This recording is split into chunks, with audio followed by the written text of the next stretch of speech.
इस नव वर्ष के शुभ अवसर पर दिल्ली में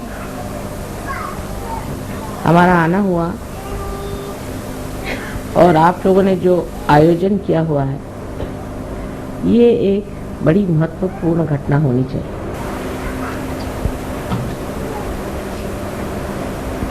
नव वर्ष जब शुरू होते हैं तो उस वक्त कोई न कोई नवीन बात, नवीन धारणा, नवीन सूझबूझ मनुष्य के अंदर जागृत होती है। वो स्वयं स्फूर्त होती है। जिसने भी नवीन वर्ष की कल्पना बनाई है, वो कोई बड़े भारी दृष्टा रहे होंगे जो ये सोच करके कि ऐसे अवसर पर प्रतीक रूप मनुष्य के अंदर एक नई उमंग, एक नया विचार, एक नया आंदोलन जागृत हो जाए। ऐसे अनेक नवीन वर्ष आए और गए, नई उमंगें आई, नई धारणाएं आई और खत्म हो गई। मनुष्य की आज तक की जो कुछ धारणाएं रही हैं, एक परमात्मा को छोड़ के बाकी सब एक मानसिक क्रियाएं रही या बौद्धिक प्रक्रियाएं रही। मनुष्य अपने बुद्धि से जो भी ठीक समझता था, उसका आंदोलन एक नवीन कल्पना समझ करके चलाता था। वो आंदोलन कुछ दूर तक जाके फिर न जाने क्यों हठात उसी विशेष व्यक्ति को और उसी समाज को या उस समय में रहने वाले लोगों पर आघात करता। इसका कारण क्या था, ये लोग नहीं समझ पाते। लेकिन आज हमें इसका साक्षात बहुत ज्यादा अधिक स्पष्ट रूप से हो रहा है। जैसे कि धर्म की व्यवस्था हुई। धर्म की व्यवस्था में मनुष्य ने जब भी बुद्धि और मानसिक शक्तियों का उपयोग किया तो बुद्धि के दम में वो एक वाद विवाद के क्षेत्र में बढ़ गया और अनेक वाद विवाद शुरू हो गए। अगर सत्य एक है तो पंथ इतने क्यों हुए, इतने धर्म क्यों हुए, उन धर्मों में भी इतने और भी जाति भेद क्यों हो गए। ऐसे भेद करते करते न जाने दुनिया में कितने ही गुट जम गए हैं, जिसका समझ में नहीं आता है। किसी से पूछते हैं कि आप साहब कौन धर्म के हैं, तो आपको ऐसे धर्म का नाम बताएंगे कि जो आपने कभी सुना भी। ऐसे धर्म धीरे धीरे मेरे ख्याल से हर एक नवीन वर्ष में ही उत्पन्न होते गए, क्योंकि मनुष्य की बुद्धि हर एक नवीन वर्ष में कोई न कोई नया उमंग लेकर पैदा हो। इसी प्रकार हमारे बुद्धि से राजनैतिक क्षेत्र में भी बहुत सी नई नई उमंगें आई और मनुष्य ने नई नई बातें निकाली। जैसे शुरुआत में माना गया कि चलो एक राजा ही रहे तो अच्छा है, राजा सबको समझ लेगा और राजा से ही सबको बड़ा लाभ होता है। तो देखा कि जिसको राजा बनाया वही दुष्ट निकला, उसी ने सताना शुरू कर दिया। फिर कहा नहीं, राजा तो ठीक नहीं, इसकी जगह ऐसा करो कि प्रजातंत्र चीज शुरू। फिर उन्होंने प्रजातंत्र शुरू किया। प्रजातंत्र में देखा गया कि हर एक आदमी अपने को बिल्कुल ऐसा समझता है कि वो स्वयं ही उस प्रजा का संस्थापक है, संचालक है और करता है। अब आप देख रहे हैं कि अमेरिका में कितना आतंक मचा हुआ, किस कदर हिंसाचार मचा। अगर पढ़ते हैं तो आश्चर्य होता है इस प्रजातंत्र का हाल ऐसा क्यों हो गया, ये तंत्र सारा गड़बड़ क्यों। वही हाल बाद में आप कम्युनिज्म जो आया वो उसकी एक समझ लीजिए कि दूसरी एक नवीन उमंग लेकर के संसार में आया कि अब हम एक नया ऐसा संसार बसाएंगे कि जिसमें सब मनुष्य में समानता आ जाए, उनमें कोई भी तरह का फर्क न रहे, खाने पीने में हर चीज में एक जैसा हो जाए, और उसके अलावा उसको कोई स्वतंत्रता नहीं है। अगर वो स्वतंत्र हो गया तो स्व के तंत्र में वो गड़बड़ हो जाता है, इसलिए उसकी स्वतंत्रता हटा दी जाए। क्योंकि मनुष्य को जब एकदम मूर्ख समझा जाए तभी ऐसा हो सकता है। फिर मनुष्य मूर्ख नहीं है, वो तो हर जगह उसको आप जितना दबाएगा उतना वो खोपड़ी पे चढ़ेगा। तो ये भी चीज कुछ बन नहीं पड़ी, वो भी नहीं बनी, ये भी नहीं बनी। इस तरह से जहाँ देखते हैं वहीं आतंक है। धर्म के मामले में तो आप देख रहे हैं कि किसी के धर्म की हालत देख करके लगता ही नहीं कि परमात्मा भी कोई चीज हो सकती जो एकमय हो और केवल हो। इसके लिए सब लोग आपस में सर काट रहे हैं, सबको मार डाल रहे हैं। तो ये कारण क्या है? जब चीज आपकी एक बहुत ही ज्यादा सुष्ट रूप से नवीनतम संसार में आई है, तो इस नवीनतम चीज में और इस नाविन्यपूर्ण चीज को इस कदर गंदी मैली कुचैली करके क्यों संसार में आंखों में नजर आ रही है, उसका ऐसा हाल क्यों हो रहा है? क्या वजह है कि जो चीज इतनी उदात्त महान, और उसको शुरू करने वाले भी बड़े महान और उदात्त रहे हैं, वो सब के सब जा करके आज कहाँ पहुंच गए? जैसे अमेरिका में मैं सोचती हूँ कि बहुत बड़े इंसान हो गए, उनको हम कहते हैं अब्राहम लिंकन, बहुत बड़े आदमी थे, रियलाइज सोल थे।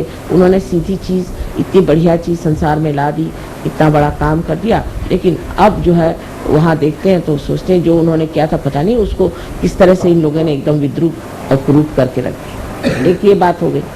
दूसरे अगर आप देखिए तो कम्युनिज्म भी जिस लेनिन और मार्क्स ने बनाया था वो भी रियलाइज सोच थे। उन्होंने भी जो सोचा था वो भी हितकारी चीज थी, वो हित के जगह अब सबका ही थी।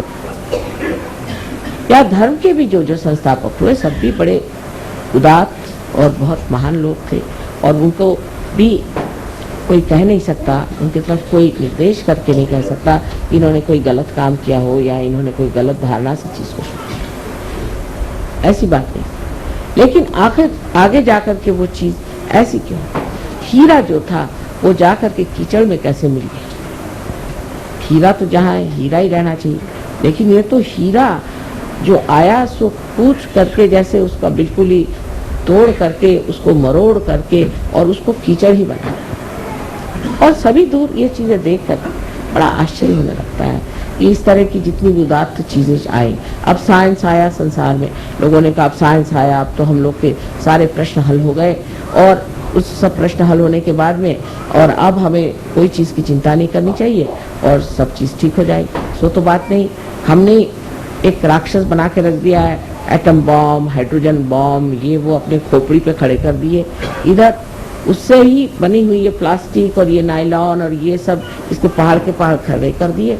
ये सब चीजें जो सुविधा के लिए बनाई थी इतनी असुविधाजनक हो गई, इनसे दुनिया भर की बीमारियां आ गई, आफतें आ गई। आखिर क्या वजह, क्यों इस तरह से हो गया? ये सब जो चीजें ये सब हित प्रणीत थी, हित को लेकर थी, हितकारी बनाई गई थी। उसी से मनुष्य की नवीन उमंगे आई, उसी से उसने सोचा कि मानव के उद्धार के लिए चीज बनाई जाए, वही उसके उद्धार की जगह उसको पूर्णतया नष्ट करने की। इसका कारण क्या हो सकता है? कारण यह है कि जैसे श्री कृष्ण ने कहा हुआ है कि मनुष्य की जो धारणा है या मनुष्य का जो विचार है या जो मानव की जो चेतना है वो नीचे की ओर बढ़े और धीरे धीरे वो धूली में मिल जाए। ये उन्होंने कहा नहीं, ये मैं कह रही, क्योंकि आज वो साक्षात है उसमें। श्री कृष्ण ने भी जो धारणाएं रखी वो भी धूली में मिली, राम ने जो रखी वो भी धूली में मिल गई। उसके बाद जिन्होंने भी कोई धारणा रखी जो कि बिल्कुल सत्य स्वरूप थी, सत्य का ही अंग प्रत्यंग थी, वो सब धूली में मिल गई। इसका कारण यह है कि जब ये मनुष्य के दिमाग के घड़े में पड़ती है तो उसमें कोई ऐसी विषारू वस्तु है कि जिससे ये सब चीज विष में हो जाता है। ये विषारी वस्तु क्या है जिससे इस तरह का कार्य होता है? वो है इसकी सीमाएं। हर चीज की सीमा होती है, इसी तरह बुद्धि की भी सीमा होती है, और इसीलिए इस सीमा में बंद करके वो चीज घुट करके और नष्ट हो जाती है। जैसे कि अंगूर का सुंदर स्वाद वाला रस भी अगर एक घड़े में बंद कर दिया जाए तो उसमें उसकी शराब बन के उसका नशा चढ़ जाता है। उसी प्रकार मनुष्य के मस्तिष्क में जो कि सीमित लिमिटेड है, उसमें ये अनलिमिटेड चीजें डाल देने से एकदम नष्ट हो जाए। इसका मतलब ये नहीं कि मनुष्य का मस्तिष्क ही कुछ खराब है। इसका मतलब ये है कि ये जो मस्तिष्क है, इसकी सीमाएं तोड़नी होगी, इसकी सीमाएं बढ़ानी होगी। मनुष्य की चेतना जो है वो व्यापक करनी है, इतनी व्यापक होनी चाहिए कि उसके अंदर सत्य समा सके और वो खुली होनी चाहिए। इसका लक्ष्य क्या है? उधर ध्यान हमारा हटते जाता है। जब चीज सीमित होती जाती है तो इसका लक्ष्य क्या है? उधर हमारा ध्यान नहीं जाता। हर चीज का लक्ष्य था कि मनुष्य का हित हो। और हित क्या चीज है? इसमें श्री कृष्ण ने बताया कि हित वो है जो आत्मा का कल्याण करे। अब आत्मा स्वयं ही कल्याणमय है, लेकिन कल्याण करे माने आत्मा से हम लोगों का कल्याण हो। लेकिन जब आत्मा ही खोया हुआ है तो हमारा कल्याण कैसे हो सकता? आज का जो नवीन वर्ष है ये विशेष बात है, क्योंकि आज की जो बात हम कर रहे हैं, आज का जो हम सहयोग का कार्य कर रहे हैं, ये हम अपने मस्तिष्क को विस्तीर्ण करें, महान करें, जिसको कि श्री कृष्ण ने कहा है कि विराट का स्थान जो है वो इस मस्तिष्क में है। इसके अंदर उसके जड़ें हैं, उन जड़ों को हम जागृत कर रहे हैं। वो जड़ें जागृत होने से ही सत्य को पूरी तरह से अंदर शोषित कर सकते हैं, एब्सॉर्ब कर सकते हैं। मनुष्य की जो सीमित प्रकृति है वो खुल जा सकती है। लेक्चर देना तो बहुत आसान है कि आप मनुष्य के हित के लिए ये करो, हित के लिए वो करो, लेकिन होता नहीं। अंत में मनुष्य अपना हित नहीं करता, उल्टे अपना भी अहित कर सकता है और सारे समाज का भी अहित कर सकता है। इस मस्तिष्क को बढ़ाने के लिए सिर्फ एक ही तरीका है, वो है कि हमारे अंदर, हमारे हृदय में बसे हुए श्री आत्मा राम को जागृत करना और उनके प्रकाश से हमारे बुद्धि को जागृत करना, हमारे मस्तिष्क को जागृत करना। सो कैसे होता है कि हमारे हृदय के अंदर जो आत्मा है वो साक्षी स्वरूप बैठा हुआ सब चीज देख रहा है। जिस वक्त कुंडलिनी, जिसे आप गौरी माता कहते हैं, जब जागृत हो जाती है तो मस्तिष्क में भेद करके यहाँ पर ब्रह्मरंध्र को छेदने के बाद यहाँ पर जो परमात्मा का वास है उसे आलोकित कर। परमात्मा का ही प्रतिबिंब हमारे हृदय में आत्मा स्वरूप। जैसे ही हमारा आत्मा जागृत हो जाता है तो इस आत्मा के चारों तरफ ये 7 चक्र के आलोक, 7 चक्र के मंडल वो भी जागृत हो जाते हैं। और ये 7 चक्रों की जो पीठ है वो हमारे मस्तिष्क में है, क्योंकि वो भी जागृत हो जाते हैं, इसीलिए ये 7 मंडल भी हमारे हृदय में जागृत हो जाते हैं। ये मंडल जागृत हो जाने से ही हमारी जो नसें हैं या हमारी जो ब्रेन है वो एक तरह से अति सूक्ष्म तरीके से खुल जाता है और उसके अंदर शोषण करने की शक्ति बढ़ती है। सत्य को शोषण करने की शक्ति बढ़ने से ही मनुष्य सत्य पे खड़ा हो सकता है। आज तक मनुष्य सत्य पे खड़ा नहीं हो पाया। सत्य को सुनता है, जानता है, देखता है, पर उस पर खड़ा नहीं हो सकता। सत्य को आत्मसात करने के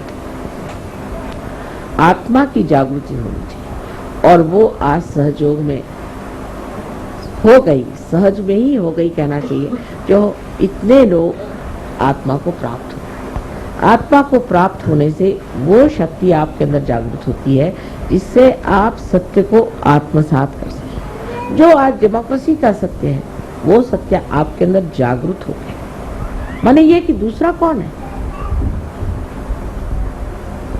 दूसरा